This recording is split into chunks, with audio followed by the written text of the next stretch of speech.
Hello student, welcome to my YouTube channel Rohit academy. Student, आज हम इस वीडियो में आप लोगों को बताएंगे क्लास 9th का ये आप लोगों का सब्जेक्ट है, यानी कि विषय आप लोगों का है सामाजिक विज्ञान, यानी कि कक्षा 9 का सोशल साइंस आप लोगों का विषय है। अर्धवार्षिक परीक्षा का ये आप लोगों का पेपर है 2024 और 2025 का न्यू पेपर, बिल्कुल वायरल पेपर है। आप लोगों की जानकारी के लिए बता दूँ, इसका जो पूर्णांक है बाबू 70 में 70 नंबर जरूर कंप्लीट कराएंगे एंड आप लोगों को बताएंगे। आप लोगों की जानकारी के लिए बता दूँ, ये जो पेपर का कोड है यानी कि आप लोगों का पैटर्न है GM02 है। क्या है? GM02 है। इसका हम संपूर्ण हल के साथ इस वीडियो में 70 में 70 नंबर जरूर कंप्लीट कराएंगे और यहीं से सभी के पेपर में जरूर पूछेगा और आप लोग इसको अच्छे तरीके से अभी देख लीजिए।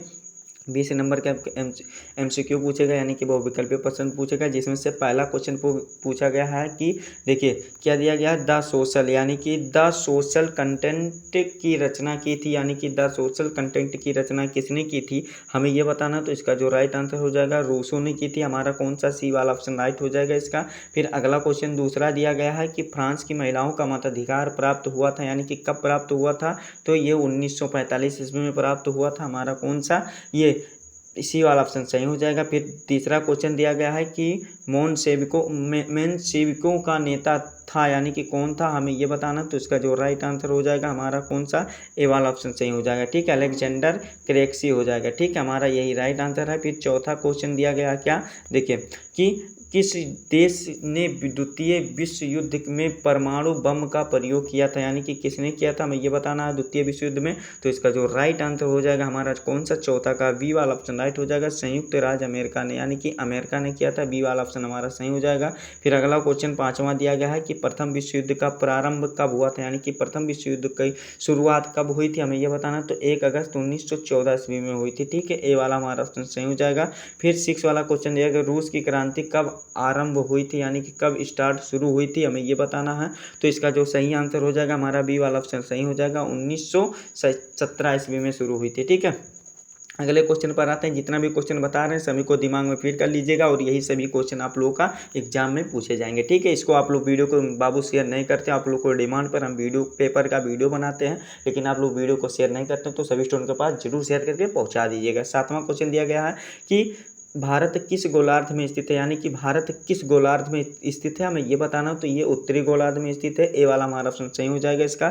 फिर अगला क्वेश्चन इसमें दिया गया है आठवां वाला कि भारतीय संघ के दक्षिणतम बिंदु को क्या कहते हैं, यानी कि दक्षिणतम बिंदु को क्या कहते हैं हमें ये बताना। तो इसका जो आठवें का जो राइट आंसर हो जाएगा इंदिरा पॉइंट कहते हैं। क्या कहते हैं, इंदिरा पॉइंट कहते हैं। हमारा कौन सा, बी वाला ऑप्शन सही हो जाएगा। फिर अगला क्वेश्चन दिया गया 9 वाला कि सबसे उत्तरी श्रृंखला को किस नाम से जाना जाता है हमें ये बताना। तो इसका जो राइट आंसर हो जाएगा हिमाद्री के नाम से जानते हैं, यानी कि हमारा बी वाला ऑप्शन सही हो जाएगा इसका। फिर अगला क्वेश्चन दिया गया 10 वाला कि कुल्लू घाटी किस राज्य में है, तो हिमाचल प्रदेश में है। हमारा बी वाला ऑप्शन इसका भी राइट आंसर हो जाएगा। फिर अगला क्वेश्चन दिया गया है 11 वाला कि बुलर झील निम्न में से किस राज्य यानी कि केंद्र शासित प्रदेश में है, तो जम्मू कश्मीर में। कहाँ पर है, जम्मू कश्मीर में है।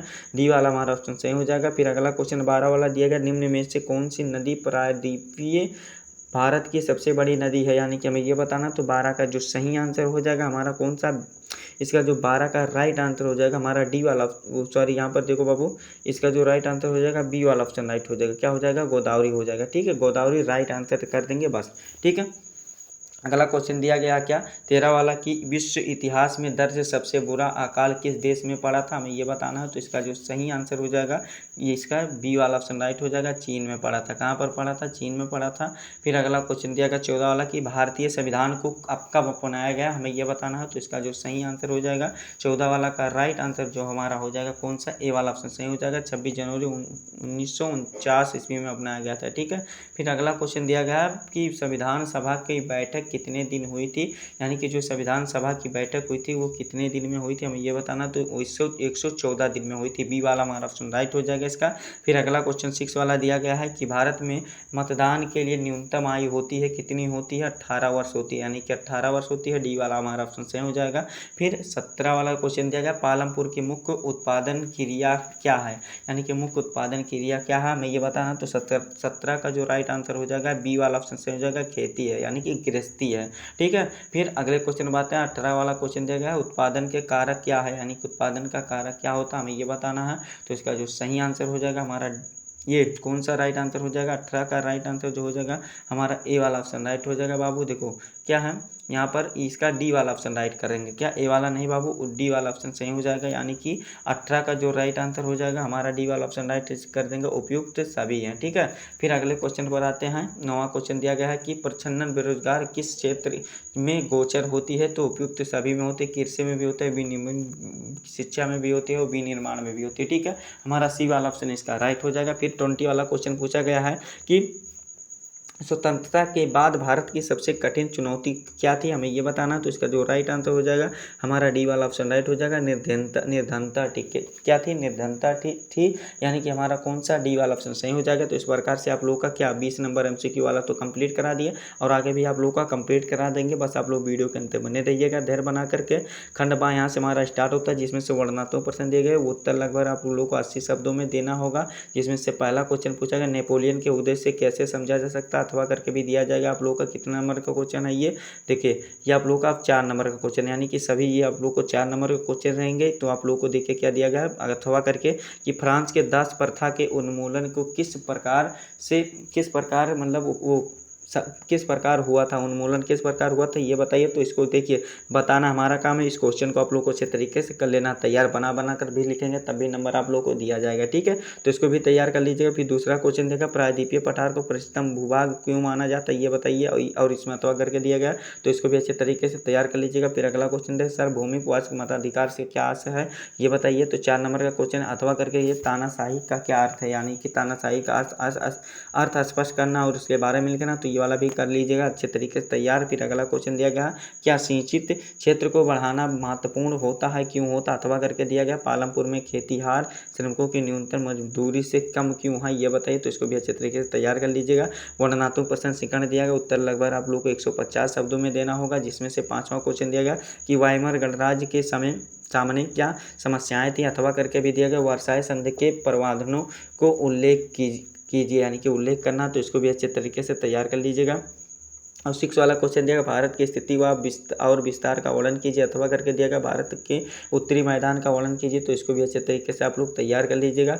और जो 7वां क्वेश्चन देगा, भारतीय लोकतंत्र की प्रमुख समस्याओं को बताइए और उन समस्याओं को दूर करने के उपाय बताइए। 6 नंबर का क्वेश्चन है, यानी कि लॉन्ग आंसर टाइप क्वेश्चन हमारा यहाँ से स्टार्ट होता है। तो इसको भी अच्छे तरीके से तैयार कर लीजिएगा। इसमें अथवा करके भी दिया जाएगा, यानी कि आप लोगों के लिए ऑफर दिया जाएगा। क्या दिया जाएगा देखो कि अथवा करके कि भारतीय संविधान के प्रमुख विशेषताओं का वर्णन कीजिए। तो ये वाला भी आप लोग अच्छे तरीके से तैयार कर लीजिएगा। ठीक है, आप लोग किसी एक क्वेश्चन का आंसर देना होगा, तो इसको भी आप लोग अच्छे तरीके से वेल कंप्लीट कर लीजिएगा। 8वां क्वेश्चन देगा, भारत में बच्चों की शिक्षा के प्रसार हेतु सरकार ने क्या कदम उठाई है ये बताइए। 6 नंबर का क्वेश्चन है। और इसमें अथवा करके दिया गया है कि संगठित क्षेत्र में महिला रोजगार वृद्धि हेतु क्या उपाय किए जा सकते हैं, इसको बताइए। तो ये वाला भी अच्छे तरीके से आप लोग कर लीजिएगा तैयार। और 9वां क्वेश्चन देगा, भारत के दिए गए मानचित्र पर आप लोग को दर्शाना है कर्क रेखा पर, यानी कि आप लोग को मानचित्र पर दर्शाना है दक्कन का पठार, कर्क रेखा, मालवार और मालवा का पठार और मानक भूमि। 5 नंबर के ये वाला वेल कंप्लीट हो जाएगा, इसको कर लीजिएगा।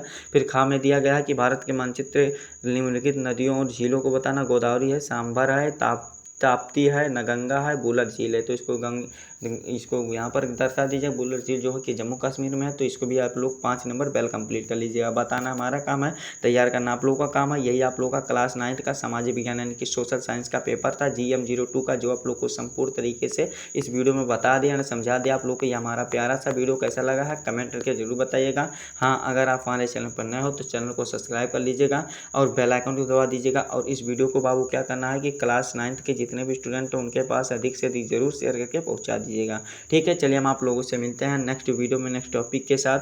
तब तक के लिए जय हिंद, जय भारत, वंदे मातरम।